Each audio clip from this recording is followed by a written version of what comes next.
प्यारे बच्चों, शुरू करते हैं आपके साथ आज का खेल जिसका नाम है 10 कदम। पहले एपिसोड के 10 कदम में हमने ग्राफ का खेल सीखा था। समझ में आ गया था क्या स्लोप होता है, क्या एरिया होता है, और कुछ स्टैंडर्ड ग्राफ से आपको बताया था कि 4 क्वेश्चन आपके तैयार हो गए थे। अब आज जो सीखा है उसको फील्ड में उतर कर खेलते हैं मस्ती से। डायग्राम में स्माइलिंग फेस रखना। देखते हैं question. Area under the curve based question.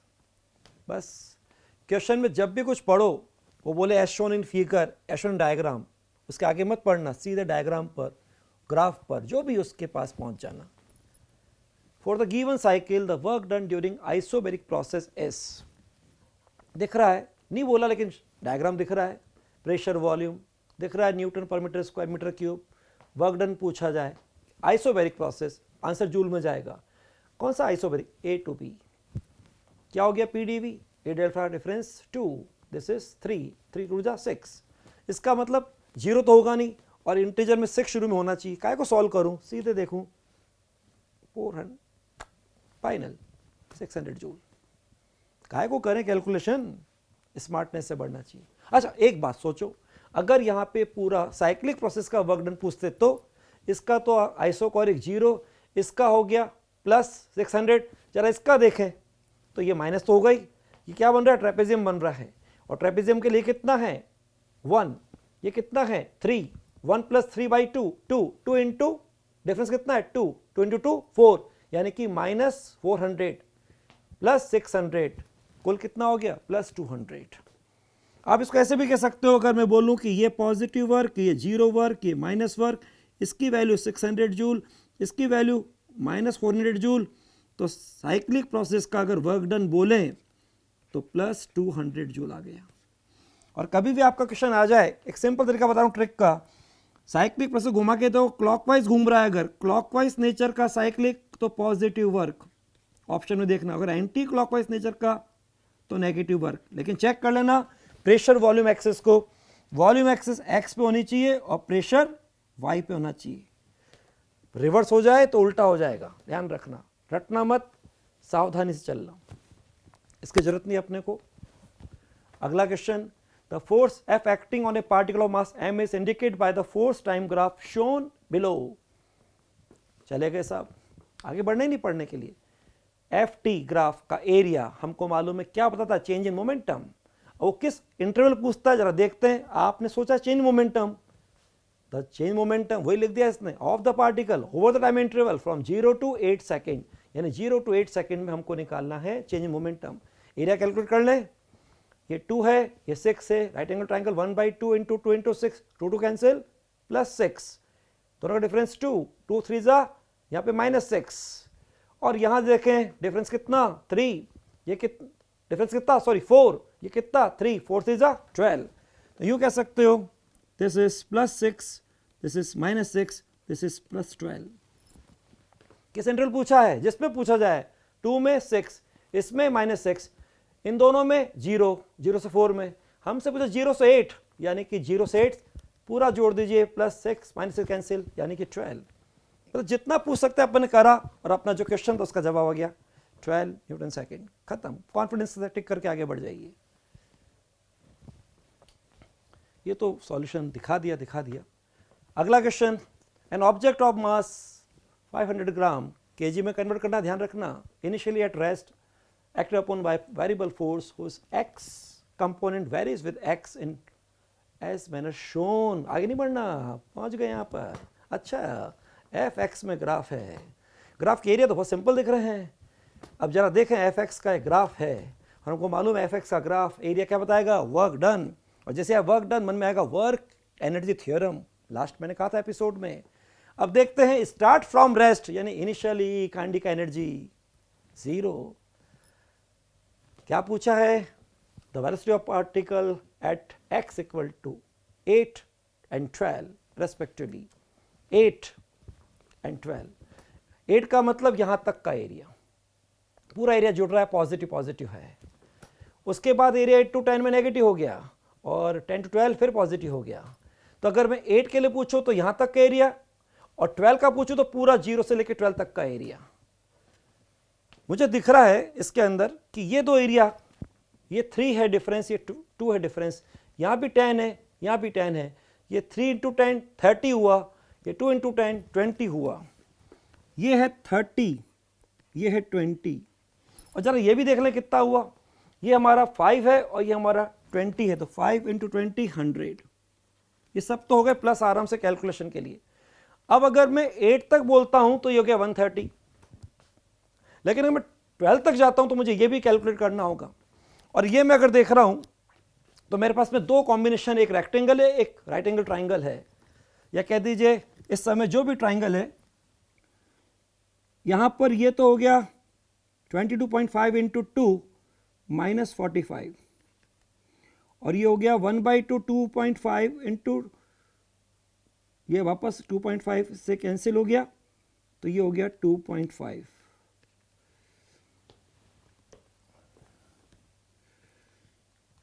अब आप देख सकते हो ये दोनों मिलके हो गए माइनस 47.5। तो मैं कैलकुलेशन क्यों करूं, सीधे जवाब दे सकता हूं कि यहां अगर मैं 30 के बाद जाता हूं तो माइनस हुआ ज्यादा और प्लस हुआ कम, इसका मतलब 0 से 12 तक का एरिया 0 से 8 के एरिया से कम होगा, यानी कि 12 पर स्पीड 8 से कम होगी, क्योंकि फॉर्मूला सीधा 1/2 mv² is equal to area. अब आप समझ गए होंगे स्मार्टनेस का तरीका कि मेरा 0 से 8 के हिसाब से 8 पे स्पीड ज्यादा होगी और 12 पे स्पीड कम होगी। ये ऑप्शन देख लीजिए, काय को कैलकुलेशन करूं, शुरू की स्पीड ज्यादा होगी, ये फेल, ये फेल, अब रह गए दोनों सेकंड थर्ड, शुरू की स्पीड ज्यादा होगी, बाद की कम होगी, तो ये ज्यादा होगी, कम कम करना है, इसका मतलब थर्ड आंसर हो गया। ये स्मार्टनेस है, मैंने कोई कैलकुलेशन ही नहीं करी, जबकि हो सकता है कि बच्चे क्वेश्चन देख के छोड़ देते यार कौन करे, लेकिन ये स्मार्टनेस देखिए आपने, एरिया से दिख रहा था कि ये नेगेटिव वाला है, वापस समझा रहा हूं, ये पॉजिटिव वाला, लेकिन ये वैल्यू नेगेटिव ज्यादा है, इसका मतलब आगे 8 to 12 जाते तो नेगेटिव ऐड ज्यादा हो रहा है और पॉजिटिव ऐड कम हो रहा है, इसका मतलब कुल मिला के नेगेटिव ऐड हो रहा है, यानी कि 8 के बाद हम 12 तक जाते हैं तो टोटल 8 बाद में क्या हो रहा है, नेगेटिव हो रहा है, इसका मतलब कुल मिला के 130 से भी कम हो जाएगा। कितना सिंपल तरीका हो गया, बिना किसी कैलकुलेशन के आपको मालूम पड़ गया कि 8 पर स्पीड शुरू में ज्यादा है तो 12 पर स्पीड क्या होगी, कम होगी। तो ऑप्शन के हिसाब से पहली वाली स्पीड ज्यादा और दूसरी स्पीड कम, पहली ज्यादा होनी चाहिए इसलिए 1 और 4 फेल, पहली स्पीड ज्यादा, ये दोनों में से दिख रहा है सेकंड थर्ड, लेकिन दूसरी क्या होनी चाहिए, कम, इसका मतलब थर्ड आंसर होना चाहिए। ये स्मार्टनेस को समझिए। फिर भी सॉल्व किया होगा जिसने भी दिया होगा, दिख रहा है आपको 130 इंटू 1/2, वो ग्राम को किलोग्राम में कन्वर्ट किया, 500 पर 1000 ग्राम, तो 1/2 v², ये निकल गया। अपन ने बोल दिया था कि दूसरी स्पीड क्या होनी चाहिए, कम होनी चाहिए। टाइम सेव करना है, स्पेस भी रफ सेव करना है। Graph based question, 2 thin dielectric slabs of dielectric constant K1 K2 are inserted between the plates of a parallel plate capacitor as shown in the figure। जैसे मन में PPC, बस दिमाग में आना चाहिए, कुछ भी कर दो, जितना भी रीजन है वहां इलेक्ट्रिक फील्ड यूनिफॉर्म होता है, लेकिन जहां लगा देंगे डाइलेक्ट्रिक, इलेक्ट्रिक फील्ड क्या हो जाएगा, कम हो जाएगा, because E is proportional to 1/K। अभी क्या बोल रहे हैं, the variation of electric field E between the plates to distance d as matter from plate D। The variation of electric field between the plates with distance d as measured from plate P is correctly shown by। मैं excitement में चल रहा हूं क्योंकि दिख रहा है जब मैं जाऊंगा यहां पे एयर है, यहां पे डाइलेक्ट्रिक है, फिर एयर है, फिर डाइलेक्ट्रिक है, फिर एयर है, इसका मतलब एयर में इलेक्ट्रिक फील्ड डायरेक्टली ज्यादा होना चाहिए, तो यहां इलेक्ट्रिक फील्ड यूनिफॉर्म कम हुआ, फिर वापस वही आ गया, फिर और कम हुआ, फिर वापस वही आ गया, इसका मतलब 0 तो होना नहीं चाहिए और बढ़ना नहीं चाहिए। अगर हम P से Q की ओर जाते हैं तो जो बढ़ रहा है गलत, ये इंटरवल चल रहा है, ये एयर वाला, ये वाला 0 हो जाए, ये भी गलत, तो 1 और 4 तो गए, अब ये 2 रह गए। अब आप देख सकते हो कि K1 is less than K2, इसका मतलब इलेक्ट्रिक फील्ड E1 की वैल्यू E2 से ज्यादा होनी चाहिए, क्योंकि E is proportional to 1/K, या यूं कह दो K2 is more than K1 यानी E2 is less than E1, इसका इस रीजन में इलेक्ट्रिक फील्ड इससे कम होना चाहिए, इसका मतलब ये गलत हो गया और मेरा आंसर क्या हो गया, थर्ड हो गया। वापस समझना, पैरेलल प्लेट कैपेसिटर है, इसलिए जो भी रीजन होगा इलेक्ट्रिक फील्ड उतना रीजन में यूनिफॉर्म होगा। जैसे मीडियम चेंज होगा E is proportional to 1/K, तो इलेक्ट्रिक फील्ड क्या हो जाएगा, कम हो जाएगा। लेकिन यहां 2 डाइलेक्ट्रिक स्लैब है, K1 K2, K2 की वैल्यू उल्टा कह दो K1 से ज्यादा, इसका मतलब E2 की वैल्यू E1 से कम होनी चाहिए, यानी यहां का इलेक्ट्रिक फील्ड ग्राफ में इससे कम होना चाहिए, इसलिए यहां तो क्या दिखा रहा है, बढ़ा दिया। इसका मतलब ये हमारा ग्राफ होना चाहिए जहां पे ये वैल्यू E2 की E1 से भी कम है। क्वेश्चन में दम है। अब किसी बात गम नहीं है, डायग्राम क्वेश्चन हो कि ग्राफ क्वेश्चन हो, हमेशा चित्र की तरह, पिक्चर की तरह होते हैं, इसलिए इसमें हमेशा मस्ती से इनको करना चाहिए। सिंपल सा कंसेप्ट लगाया, इज प्रोपोर्शनल टू 1 के, और आपका क्वेश्चन हो गया, ये लिख दिया।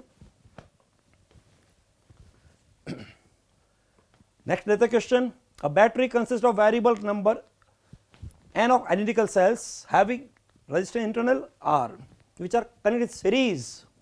The terminals of the battery are short circuited. कई बच्चे इसको पढ़ते घबरा जाते हैं।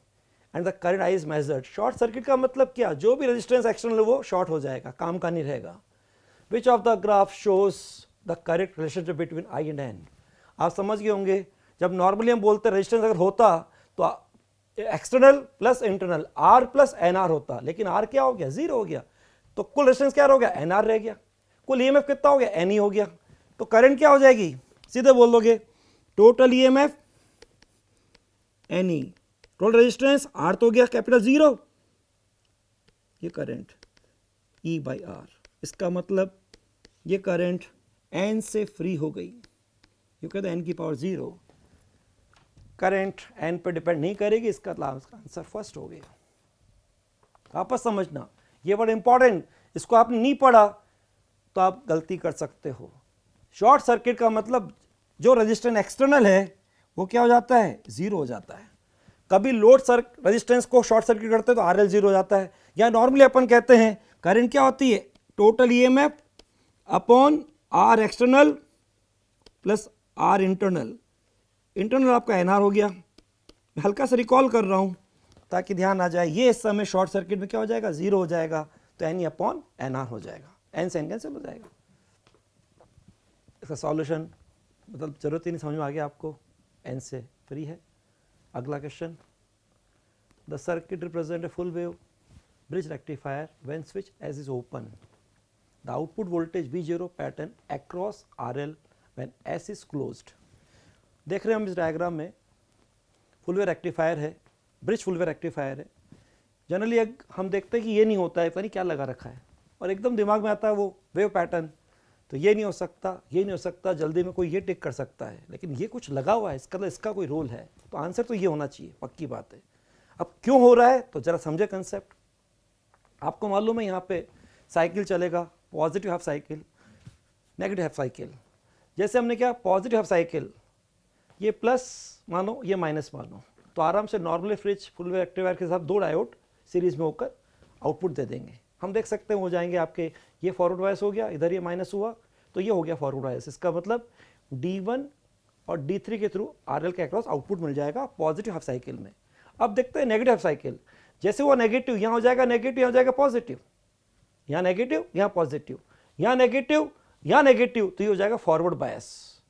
जैसे वो फॉरवर्ड बायस ये काम करे सिंपल वायर की तरह, इसका मतलब पूरी करंट यहाँ से फ्लो कर जाएगी, ये पूरा RL क्या हो जाएगा, शॉर्ट सर्किट के हिसाब से यहाँ आउटपुट नहीं मिलेगा, क्योंकि ये काम करेगा सिंपल वायर की तरह।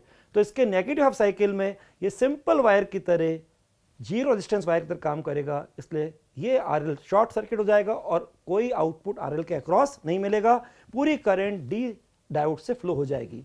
इसका मतलब नेगेटिव साइकिल में आउटपुट नहीं मिलना चाहिए, इसलिए अब आंसर क्या हो गया, 4 हो गया। आ गया समझ में, इंपॉर्टेंट 2 बातों के लिए, एक तो रट्टाफिकेशन सीधा आपको आंसर टिक नहीं करना चाहिए, आराम से डायग्राम को देखिए, स्पेशली डायोड को लगा रखा, उसकी इंपॉर्टेंस क्या समझिए और फिर देखिए।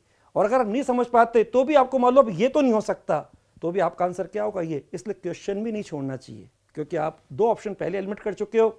ये आपका आंसर होता था अगर ये D नहीं होता, ये है, इसका तो कोई बात है, इसलिए आंसर क्या होगा, 4 होगा। तो ऑप्शन एलिमिनेट करके भी आंसर डेवलप कर सकते हैं। देखिए इसका सॉल्यूशन, जरूरत तो नहीं है, वही लिखा है जो समझाया था। नेगेटिव साइकिल में D डायोड क्या हो गया, फॉरवर्ड बायस, तो शॉर्ट सर्किट के हिसाब से सिंपल वायर काम कर रहा है, तो आपको RL के अक्रॉस आउटपुट नहीं मिलेगा। थर्मो का क्वेश्चन देखें साहब, thermodynamic process are indicate as the following diagram. 4 process होती हैं, एक क्वेश्चन आपका इंतजार कर रहा है, पक्की बात है, पहले बता दिया है। Match the column, column 1 column 2। ठीक है, हमको देखना है क्या है, पहचान ले पहले कौन सी प्रोसेस क्या है। सबसे पहले 1 हो गई आइसोकोरिक, 4 हो गई आइसोबैरिक, यानी यहाँ पे वॉल्यूम कांस्टेंट, यहाँ पे प्रेशर कांस्टेंट। और हमको मालूम है थर्ड और फोर्थ में बोले तो अपनी प्रैक्टिस करिए, जिसका स्लोप ज़्यादा होगा एडियाबेटिक होगी, तो सेकंड क्या होगी एडियाबेटिक, थर्ड क्या हो गई आइसोथर्मल। मैच करना है पी प्रोसेस 1, क्या बोला था मैंने आइसोकोरिक, पी से सी होना चाहिए। देखे जरा, पी से डी गलत, पी से ए गलत, रह गए 1 और 2। आगे चलिए जरा, आइसोबैरिक बहुत आसान है। Fourth number S isobaric, S से बी होना चाहिए, एस से ए गलत, एस से बी सही, यानी कि आंसर क्या हो गया फर्स्ट हो गया। वैसे भी आप चेक आगे चेक कर सकते हो, आंसर तो हो गया। फिर भी ये सब फालतू में लिखे हैं, कभी सोचते हैं ये टेम्परेचर दे रखे क्या कर रहे, अरे वो तो होंगे ना, क्योंकि ये आपका शॉर्ट जितना भी सेट ऑफ ये है, ये क्या अलग अलग 300 केल्विन, 500 केल्विन, 700 केल्विन पे आइसोथर्मल कर्व्स हैं जो आपस में क्या होते हैं पैरेलल होते हैं। वो तो फ्रेमिंग की बात है, उन डेटा का कोई यूज़ नहीं है। अगर हम इसको सेकंड थर्ड से भी देख लें तो हमको मालूम है सेकंड वाला क्या हुआ एडियाबेटिक, चेक कर लो इनमें से। सेकंड वाला क्यू, एडियाबेटिक कौन सा ए, तो क्यू से ए होना चाहिए, क्यू से ए दिख रहा, सही आंसर है। आर से डी भी चेक कर लो। थर्ड क्या है आइसोथर्मल, आर से डी, आर से डी, आर से डी, फाइनली फर्स्ट आंसर हो गया। तो चारों प्रोसेस को हम पहचाना जानते हैं तो आराम से क्वेश्चन कर सकते हैं। ले अगला question, the figure given below shows the displacement and time xt graph of particle moving along straight line, the correct statement about the motion of the particle. ये लिखना बहुत कुछ पड़ता है, लेकिन अपन सीधा जो ग्राफ दिख रहा है, जब ये पोजीशन टाइम है, स्लोप क्या होगा वेलोसिटी, यहाँ वेलोसिटी क्या है कांस्टेंट, यहाँ स्लोप क्या होगा जीरो, वेलोसिटी क्या होगी जीरो यानी रेस्ट। पढ़ो भैया, नो एक्सीलेट नहीं, एक्सीलेट नहीं, एट रेस्ट नहीं, हाँ moves at constant velocity up to time t naught and then stops, answer 4। मुझे ध्यान आ रहा है ऐसा बच्चा क्वेश्चन जब एम्स अलग होता था उसमें आया था, वहाँ इम्पल्स पूछा था, पार्टिकल का मास दे रखा था और t नॉट कोई 1 सेकेंड लिख दिया था, मास दे रखा था 0.2 ग्राम या 0.2 kg कुछ, और इस पॉइंट से देखिए पहले है वेलोसिटी लेकिन बाद में क्या जीरो, तो चेंज क्या होता है जीरो फाइनल माइनस इनिशियल, तो जीरो माइनस समथिंग, तो इम्पल्स क्या हो जाएगा जो कि चेंज मोमेंटम होता है नेगेटिव। ऐसा क्वेश्चन एम्स में आया था। यार अभी तो बहुत सिंपल है, कोई दिक्कत नहीं। सॉल्यूशन जो बोला था, इस इंटरवल 0 से t0 में कांस्टेंट वेलोसिटी, स्लोप कांस्टेंट है, यहाँ dx का क्वांटिटी स्लोप 0 हो गया, पार्टिकल रेस्ट, इसका मतलब बहुत simple, no need to time waste. Next diagram below shows region of equipotentials, a positive charge move from A to B in each diagram। ये फालतू में हाथी के दांत दिखाने के होते हैं, बहुत सिंपल क्वेश्चन होते हैं। आपको मालूम है कि आपका फील्ड कैसा है, डिपेंड करता है इनिशियल और फाइनल पोजीशन पर। कैसा भी शेप बना दिया, हमको दिख रहा है इनकी वैल्यू कैसे भी लिख दिया 10 20 30 40, ऊपर नीचे का भी लिख दिया, लिखा तो वही 10 20 30 40। अब क्या बोला A to B जा रहे, हर बार वही जा रहे, कहाँ से आ रहे 10 to 40 10 to 40 10 to 40 10 to 40, shape कुछ भी हो हमेशा चेंज क्या है सेम। इसका मतलब वर्क डन सब पाथ के लिए, जितनी भी सरफेस दिखा रखे अलग अलग ABCD में, सबके लिए क्या होगा सेम होगा, क्योंकि हर के लिए डेल्टा भी सेम है। In all the 4 cases the work done same, वही आंसर हो गया फर्स्ट। बाकी वो पढ़ने की जरूरत ही क्या है, जब कॉन्फिडेंस है तो आगे बढ़ जाना चाहिए। ये लिखा है, खास बात नहीं, आगे बढ़े। Diagram based question, a particle moving with velocity v is acted by 3 forces shown by the vector triangle PQR। जैसे बोला PQR में आगे नहीं बढ़ रहा, यहाँ आ गया, अरे ये तो यार सीधा साइक्लिक चल रहा है, इसका मतलब ये तीनों फोर्स का नेट सम क्या हो गया जीरो।